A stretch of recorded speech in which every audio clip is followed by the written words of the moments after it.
Prince Harry just lost. Not might lose, not expected to lose.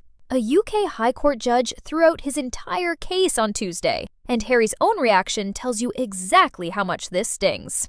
Okay, quick catch up if you haven't been following this one, because it's actually been going on for years. Back in 2022, in what people at the time called a blaze of publicity, Harry, along with Elton John and his husband David Furnish, actress Elizabeth Hurley, campaigner Doreen Lawrence, actress Sadie Frost, and former politician Simon Hughes, all filed suit against Associated Newspapers. That's the company behind the Daily Mail, the Mail on Sunday, and Mail Online. 7 claimants, 1 massive case. And the allegations were genuinely wild. We're talking bugging people's cars, bugging their homes, listening in on private phone calls as they were happening, illegally accessing bank accounts, paying off police officers with links to private investigators for inside information. This wasn't a reporter overheard something. This was allegedly a whole apparatus built to dig up dirt on famous people between 1993 and 2011. So 4 years later, this week, it finally went to trial. And on Tuesday, the judge, a guy named Matthew Nicklin, came back with a ruling. And it did not go the way Harry and the others were hoping. Here's the thing about his reasoning, and it's actually worth understanding if you want to get why this stings so much. The judge basically said, suspicion isn't proof. You can't just say this information was private and Associated can't fully explain how they got it, so it must have been unlawful. That's not how it works. You have to actually prove, article by article, that the specific information in each specific story was obtained illegally. And according to Nicklin, they didn't clear that bar. Every single claim dismissed.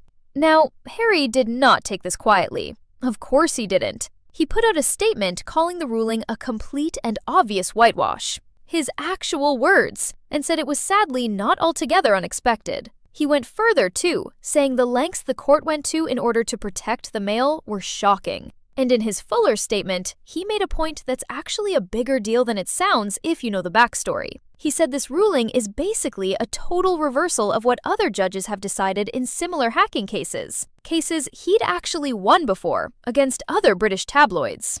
Meanwhile, on the other side, Associated Newspapers is popping champagne. Their statement called it an overwhelming victory for the Mail and its journalists. And they didn't stop there. They described the original allegations as lurid and preposterous, basically accused Harry and the others of running a fishing expedition, and called the whole 4-year effort a politically motivated campaign to muzzle the free press. They even thanked the judge for his patience through what they called years of wasted court time.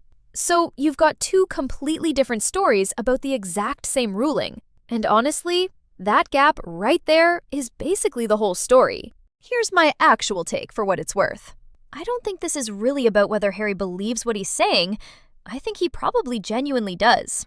This is about what 4 years and reportedly 40 to 50 million pounds in legal costs actually bought him. And the answer, as of Tuesday, is basically nothing.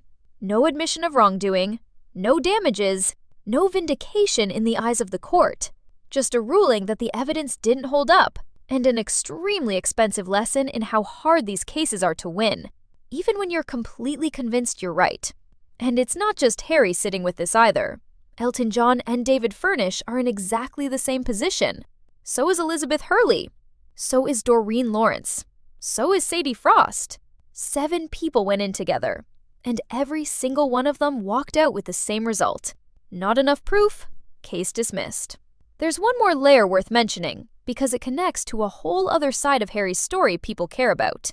Earlier in the trial, when Harry gave evidence, he accused Associated Newspapers of making Meghan's life, his words, a misery. That testimony didn't get its own headline the way the final ruling did, but it's a big part of why this case always felt like it was about more than money for him. It ties straight back into the whole narrative of why they left the UK in the first place. What's honestly the detail I think people are going to keep chewing on. Harry has won cases almost exactly like this one before, against other UK papers, using a lot of the same kind of evidence. So for this particular case, against this particular publisher, to land the complete opposite way, that's not nothing. That's the thing that follows him into whatever comes next. So what actually happens now? There's already talk of an appeal. But here's the catch, and it matters. There's no automatic right to appeal in a case like this. Harry and the others would need the court's permission first. And even then, the Court of Appeal isn't going to just rerun the whole trial from scratch. On top of that, there's already a 2-day hearing scheduled for July 29th, just to sort out the smaller disputes and figure out what orders the court needs to make coming out of this. So, no, it's not over. But it's also really not looking great right now. And I think everyone on Harry's side knows it. One lawyer who specializes in this exact kind of case put it well. His point was that even though Associated technically won, financially there's no real winner here. 40 to 50 million pounds spent, and at the end of it, nobody walks away better off, except maybe the lawyers on both sides. Anyway, that's exactly where things stand right now. Harry's calling it a whitewash. The Mail's calling it a total victory. And somewhere around 50 million pounds later, this is looking like one of the more expensive losses of his entire post-royal life. I'll obviously keep you posted if that appeal actually goes anywhere on the 29th. Let me know what you think down in the comments. Did the judge get this one right? Or is Harry onto something here? I actually read all of them. Talk soon!